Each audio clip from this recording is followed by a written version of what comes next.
Hello नमस्ते। मैं एक नाच का गाना लेकर आई हूँ। लाइक सब्सक्राइब शेयर करिए। एक छोटा सा गाना है। नंदी का नोक झोंक जावन कुछ मांगा नंदा मांगा दिल खोल के, जावन कुछ मांगा नंदा मांगा दिल खोल के।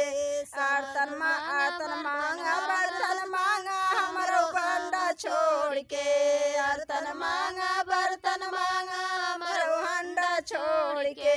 जावन कुछ मांगा नंदा मांगा दिल खोल के, जावन कुछ मांगा नंदा मांगा दिल खोल के। अगर हंडा देबो करबो पनिया फोड़ के, जावन कुछ मांगा नंदा मांगा दिल खोल के। भैया में सब भैया दे भैया अपन सैया छोड़ के, भैया में सब भैया दे भैया अपन सैया छोड़ के। देबो करबै एक टंगड़ी तोड़ के, जावन करबै देबो करबै एक टंगड़ी तोड़ के।